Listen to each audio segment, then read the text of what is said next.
कहते हैं जब नसीब बिगड़ता है तो हर रिश्ते कांच की तरह टूट के बिखर जाते हैं। समय बड़ा बलवान होता है, जब खराब होने पर आता है तो फिर इंसान संभले नहीं संभलता। 3 बच्चों के साथ अलीगढ़ पुलिस कप्तान ऑफिस पर रोती ये महिला रेत की मानिंद बिखर चुकी है।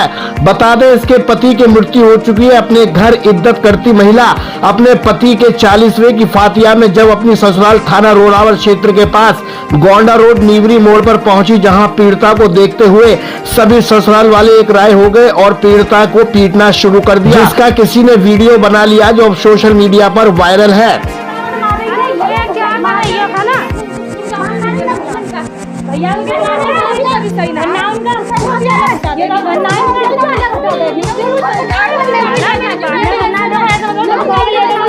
उनकी भी तबीयत खराब है।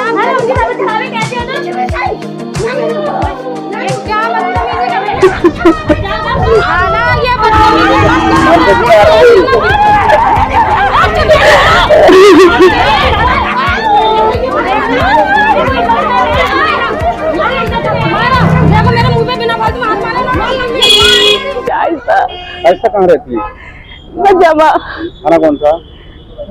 जमा थाना। क्या मामला हुई, क्या घटना हुई?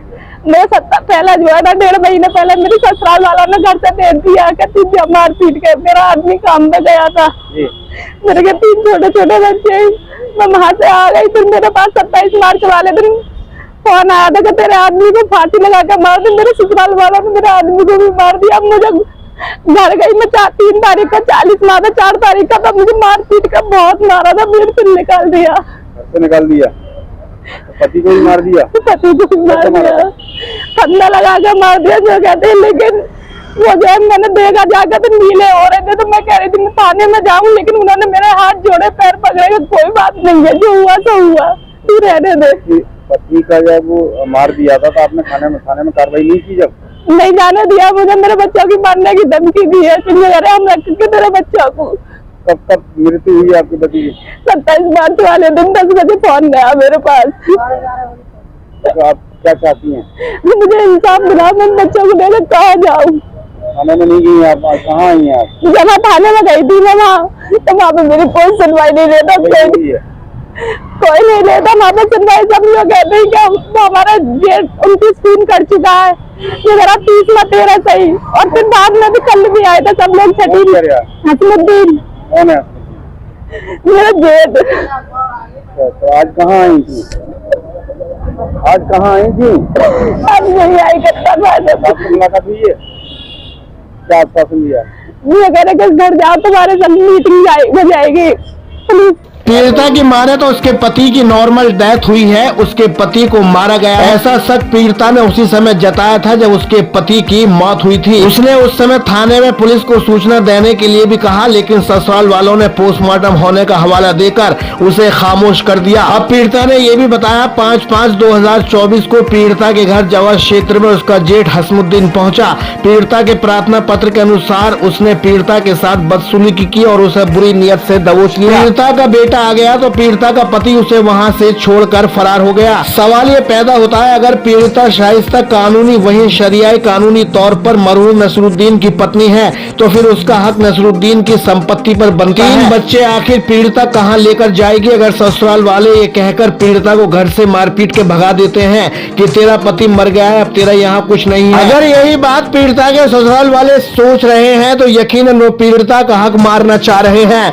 पीड़िता ने जो प्रार्थना पत्र आज कप्तान ऑफिस में दिया है, इस पर प्राथमिकता दर्ज होनी चाहिए। वहीं ससुराल वालों पर पुलिस का शिकंजा कसना चाहिए। अगर पीड़िता के साथ मारपीट की गई है, वहीं जेठ पर जो आरोप लगाया है उसकी पूरी जांच होनी चाहिए, तभी पीड़िता को इंसाफ मिलता नजर आएगा, तभी इसके बच्चों का भविष्य सिक्योर हो सकता है। पति के मरने के बाद पत्नी का पूरा हक वहाँ है जहाँ वो विदा होकर पहुँची है। उम्मीद करते हैं पुलिस सकारात्मक कदम उठाकर पीड़िता को न्याय दिलाने का बड़ा प्रयास करेगी। अलीगढ़ से मोहम्मद यामीन की रिपोर्ट, इंडिया सर्च न्यूज के लिए। दूसरी खबर अलीगढ़ थाना छर्रा से आ रही है, जहां एक पीड़ित पति अपनी पत्नी से 9 साल से दुखी होता आ रहा है। इतना बड़ा अरसा गुजरने के बाद भी पत्नी है कि उसकी आदत बदलने का नाम नहीं ले रही है। आज पीड़ित पति मुकेश ने अलीगढ़ पुलिस कप्तान के दरबार में अपनी गुहार लगाई है। उसकी पत्नी उसे जीने नहीं दे रही है। पीड़ित की माने तो पीड़ित गाँव सिहावली थाना छर्रा का रहने वाला है, जिसकी शादी सन 2014 में पिलखना थाना अकराबाद की रहने वाली हसीना नाम की लड़की से हुई थी। हसीना 1 साल तो अपने पति को हसीन पलों का एहसास कराती रही, लेकिन फिर ऐसे अपने पति पर बिगड़ी 9 साल के बाद भी संभलने से नहीं संभल पा रही है। पीड़ित पति मुकेश की माने तो उसकी पत्नी का कहना है वो अपने मैके पिलखना कस्बा रहना चाहती है, वो उसे पिलखना में घर बना कर दे। इन बातों को लेकर हसीना अपने पति की पिटाई से भी आरती उतार चुकी है, लेकिन फिर भी पति अपना घर बसाने के लिए अपनी पत्नी को अपने साथ रखना चाहता है। मेरा नाम मुकेश है जी, गांव सिहावली में रहता हूँ, थाना कौन सा? थाना छर्रा। ये बताइए किस मामले की शिकायत की जाए? जी मेरी घरवाली मुझे परेशान करती है और तरह तरह की बातें करती है, और मैं बुलाने के लिए जाता हूँ तो वो मेरे संग में मारपीट करके मुझे भगवा देती है, और वो मुझसे ये कहती है कि मैं पिलखना में रहना चाहती हूँ, मेरा पिलखना में घर मकान बनवा दे, जब भी मैं रहूंगी तेरे साथ में। और नहीं बनने हो गया तो कौन लोग मारपीट करते हैं? मारपीट कितना समय शादी को हो गया तुम्हारा? शादी मेरी हुई थी 2014 में हुई थी, 8-9 साल हो गए, और मारपीट मेरे साले वगैरह करते, मेरी सास वगैरह करती है। कोई न्याय नहीं मिला। मैंने बहुत भाग दौड़ कर ली, मैंने सब जगह मैंने मदद मांग ली, पर कोई मेरी मदद करने को राजी नहीं है।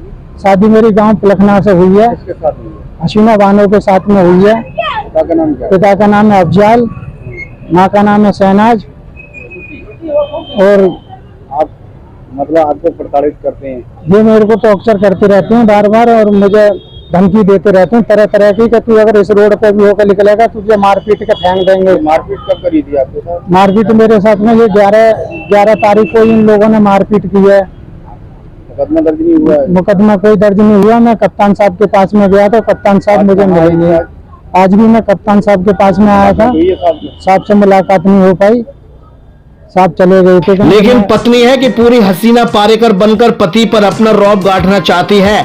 पति पत्नी के रिश्ते खराबी में अक्सर बेटी पक्ष का ज्यादा सहयोग। जो माँ बाप अपनी बेटियों की गलती पर पर्दा डालते हैं, वो हमेशा लड़की अपना घर बर्बाद कर बैठती है। मैके में ओवरडोज पढ़ाई से लड़की हमेशा अपना घर बर्बाद कर लेती है। इधर पीड़ित की सभी बातें और आप बीती दास्तान बताती है। उसकी पत्नी की पढ़ाई उसके मैके में हो रही है, जिसके चलते वो अपने पति का आदर सम्मान भूल चुकी है। वक्त बदलता है, मैके से जब माँ बाप रुखसत हो जाते हैं तो ऐसी बेटियां अपने पति वहीं अपने ससुराल की कदर नहीं करती। वो अपने माँ बाप खोने के बाद दर बदर की ठोकरें खाती नजर आती हैं, लेकिन तब तक बहुत देर हो चुकी होती है। जब पति अपनी पत्नी को अपने साथ रखना चाहता है तो हसीना जैसी पत्नी को फौरन गिले शिकवे भुलाकर अपना मैके से बोरिया बिस्तरा बांधकर अपने पति के घर आ जाना चाहिए। यही वक्त का तकाजा है। अगर वक्त निकल गया तो हसीना ही नहीं, हसीना जैसी और भी मैके पर घमंड करने वाली लड़कियां दर बदर की ठोकरें खाती हुई नजर आती हैं। अलीगढ़ से मोहम्मद यामीन की रिपोर्ट, इंडिया शॉर्ट्स न्यूज के लिए। तीसरी खबर थाना रोरावर क्षेत्र के मोहल्ला तेलीपाड़े से आ रही है, जहां एक पत्नी का अपने पति पर बड़ा आरोप है। उसका पति उसे धोखे से कलेक्ट्रेट लेकर आया, जहां मकान नाम कराने के नाम पर तलाक नोटरी के कागजों पर साइन करा ले गया और कह दिया मैंने तुझे तलाक दे दिया है। मेरा नाम शमा है। क्या हुआ था आपके साथ? मेरे साथ निकाह कर लिया सुफियान खान ने। मेरी शादी हुई, फिर अपनी शादी दूसरी शादी कर ली। हम उससे बोले कि वहाँ पर चल कचहरी में, मैं तेरे नाम जगह कराऊंगा। जगह कराने के बहाने मुझे कचहरी लेकर आ गए। मेरे भाई भी थे उनके साथ, और उनके भाई भी थे 2, असलम अरकम और सुफियान, और मेरे भाई जहीर तौफीक, ये दोनों भी थे। और मुझे लेकर आ गए और जगह के बहाने से मुझसे तलाक ले ली। अच्छा, उस टाइम पे कौन कौन मौजूद था? तुम्हारे परिवार के भी थे लोग? मेरे परिवार के थे, मेरी अम्मी थी। तो तुम्हें ये नहीं पता कि क्या हो रहा है? क्या नहीं, मैं पढ़ी लिखी नहीं हूँ, मैंने पढ़ी नहीं, मेरे भाई पढ़े हुए कोई से भी, और वो सब लोग पढ़े हुए हैं। मुझसे बोले जगह कराऊंगा तेरे नाम, आ जा। और मैं आ गई, कचहरी लेकर आ गई मुझे झूठ बोलकर, और उसके बाद मुझसे तलाक ले ली। मैंने बाद में कागज़ पढ़ाए, मुझे मालूम पड़ा कि ये तो तलाक के कागज़ हैं। अच्छा, फिर कोई कार्रवाई नहीं हुई अभी उन पर? कोई कार्रवाई नहीं हुई। कह रहे मैंने तलाक ले ली और कोर्ट से लिया है और तू मेरा कुछ ना कर पाएगी। तो जब तलाक लिया गया था तो जब प्रेग्नेंट थी आप? 3 महीने की प्रेग्नेंट थी, और मेरा पूरा टाइम चल रहा है। उसमें कागजों में ये लिखवाया है कि मैं उसका बाप नहीं हूँ, ना ही मैं कोई जिम्मेदारी लेता हूँ। मैं कहाँ जाऊँगी और अपने बच्चों को किसका नाम दूँगी? अच्छा, कप्तान साहब के पास गई थी आज आप? गई थी मैं आज। कोई मिला वहाँ?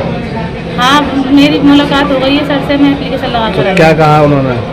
उन्होंने तो अभी कुछ नहीं कहा, कह रहे कार्रवाई शुरू करेंगे। पीड़िता की मां तो उसका निकाह 31 जुलाई 2023 को सूफियान नाम के लड़के के साथ हुआ था। महज 5 महीने के बाद पति का अपनी पत्नी से मोह भंग हो गया, जिसके चलते चालाकी से पति जमीन दिलाने के नाम पर तलाक के कागजों पर साइन करा ले गया। बता दें, जिस दिन यानी 6 दिसंबर 2023 को उसने तलाक नोटरी कागजों पर साइन कराए हैं, उस समय पीड़िता 3 महीने की गर्भवती थी। अब उसका डिलीवरी का पूरा टाइम नजदीक है। क्या ऐसी तलाक को शरिया कानून इजाजत देता है? पीड़िता को एक बार शहर मुफ्ती के पास और जाना चाहिए। जहां तक हमारी नॉलेज बताती है, अगर पीड़िता गर्भवती है तो पति तलाक नहीं दे सकता और ना ही लागू होता है। जब से पीड़िता शमा को पता चला है, उसके पति ने उसे धोखे से तलाक के नोटरी कागजों पर साइन करा, तब से आज तक पीड़िता गर्भवती अवस्था में दर-बदर की ठोकरें खाती हुई फिर रही है, लेकिन इंसाफ है जो मिलने का नाम ही नहीं ले रहा है। थाना रोरावर में जब कोई सुनवाई नहीं हुई तो पीड़िता ने अलीगढ़ पुलिस कप्तान का रुख किया। हकीकत बात यह है, दुनिया कलाकारों से भरी है। कोई पत्नी से पीड़ित है तो कोई पति की बेवफाई से दुखी है। इस रंगमंच पर हर कलाकार अपनी कलाकारी दिखा रहा है, लेकिन वो ये नहीं जानता एक दिन पर्दा गिरता जरूर है। जरा सोचिए, अगर यही कृत्य सूफियान की बहन के साथ हो जाए तो सूफियान पर क्या बीतेगी। कप्तान साहब इन सभी घटनाओं पर आधारित खबरों का संज्ञान लेकर उचित कानूनी कार्रवाई के दिशा निर्देश जारी करें, तभी इन्हें न्याय मिलेगा। इंसान हमेशा वही वार करता है जहाँ उसे लगता है जो सामने वाला है वो कमजोर है। इन महिलाओं के साथ भी बिल्कुल ऐसा ही हो रहा है, जो सामाजिक दृष्टिकोण से बिल्कुल भी सही नहीं है। ऐसे कृत्य करने वालों को एक बार सोचना चाहिए, जो हम अच्छा बुरा करते हैं वो ब्याज सहित इसी दुनिया में हमें वापस मिल जाता है। इसलिए थोड़ा अपने लालची हृदय पर कंट्रोल करें, तभी दुनिया में सुकून मिल सकता है। अन्यथा आज नहीं तो कल हर अपनी कर्मों की सजा इंसान को यही भोगनी पड़ती है। अलीगढ़ से बबलू खान की रिपोर्ट, इंडिया सर्च न्यूज के लिए।